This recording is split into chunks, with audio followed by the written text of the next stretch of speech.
Jack, great to obviously be able to catch up with you. We deal with you plenty, but nice to have you on our live Trackwork show this morning. This is rather exciting, isn't it? It is. It's very exciting. It's my first actual international races here over in Hong Kong, and the weather's playing ball. We have a host of stars lining up as well, and hopefully even Golden 60 can try and overcome stall 14 in the mile. Yeah, that would be nice, wouldn't it? I mean, for the local team, of course. But let's maybe cast our attentions more so to the visitors, of course. Highfield Princess, we're just seeing Galloping now. I mean, you and I both being Brits, she's going to take a bit of focus from us, I'm sure. Yeah, 100%. I think she's going to have her work cut out, drawn outside there, and of course, they have decided to come and miss the Breeders' Cup and come straight here from her Abbey win. Look, she's an absolute stalwart of the British sprinting ranks over in Europe there, and every kind of European sprinting race there has been, she has been there.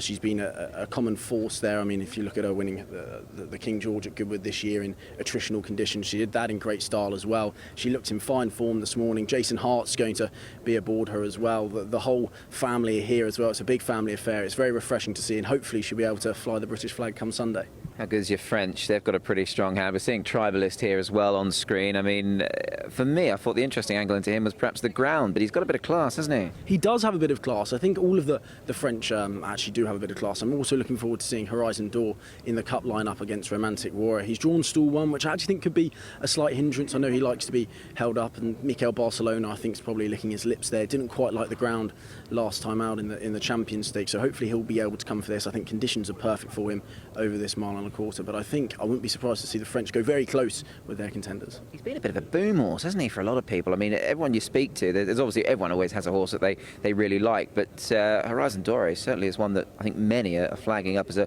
potential horse that we might see for seasons to come. 100%. Look, he's a gelding, so I think it's great that they're coming over here to actually try these big Group 1 contests overseas. It's one of those where he's been very impressive in what he's done. It's the manner of which he's done it. He's a very strong traveller. He likes to come from the rear of the field, scoot round the outside. We saw in the Prix d'Orange last time out, on his penultimate start. But I think there's a lot to be proud of from his run in the Champions Stakes. As you say, he's not actually a Group 1 winner. He's got to get the better of Romantic Warrior in Luxembourg, who himself's a 3-time Group 1 winner. But I'd say he's probably well poised to give a good account. Talking of Group 1 winners, I know you're pretty sweet on one in the Vase. A few Group 1 winners in there. We've just seen Junko gallop as well for France. Small field Group 1 winner last time in Germany. André Fabre doesn't send them here just for the good of their health. Yeah, look, when André Fabre, the master of France, sends them here, look, you've got to take notice. Junko's a very, very respectable opponent for who he's going to be up against. But again, I think he probably faces a bit of a tough assignment. Go on then, tell us, which one is it? It's probably going to be Warmart for me. Warmart in the Vase. I think when Ryan goes to 117, I think the last time he went to 117 was in June 2006 at Brighton Racecourse when he was riding for his dad, Gary Moore. I think he finished second in a Class 6 maiden that day. So when he goes to the depths of 117, you've got to take notice. Of course, he comes off the back of an injury in Japan, but he's the Longines World Best Jockey, I think 3 times now, and he's done that for good reason. Warmart, she's a 2-time Group 1 winner this year over, of course, in Europe. And then even in the Breeders' Cup as well, behind Inspiral, she ran a cracking race over a mile and a quarter. Ryan gave her a peach of a ride there. I think the step up to a mile and a half should suit. The ground's perfect, and I think she may go and win.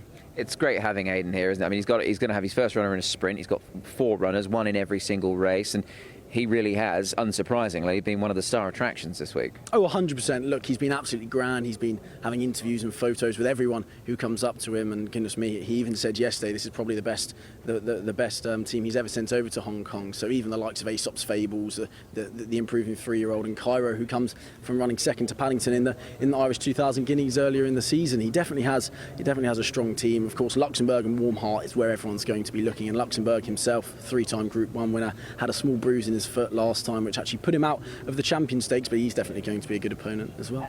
And Jack, what have you made of it all? I mean, obviously, you're a younger chap than some, so obviously, all of your sort of racing career very much ahead of you, I would imagine. But what have you made of all of this? I mean, you've probably been to Ascot's and different things and big meetings back home, but this is quite something, isn't it? It really is. There's this international buzz around the place. It's fantastic. I mean, everyone's here. I mean, everyone who could possibly, I suppose, international raiders-wise, is here. I mean, it's brilliant to see everyone out and about. I suppose that we've put the dreaded COVID behind us now, and this is the first time I'm hearing from other people. There really is a buzz. I mean, at Happy Valley on Wednesday night, it was an absolutely terrific evening for the International Jockeys Championship, and I suppose Sunday's going to be exactly the same. It certainly will be. Well, listen, Jack, great to chat to you. Of course, I'm sure you've got to go and put pen to paper now or something, because you're as busy as everybody else. I've seen you running around frantically. But thanks for chatting to us, and enjoy the rest of the week. Thanks, Nick.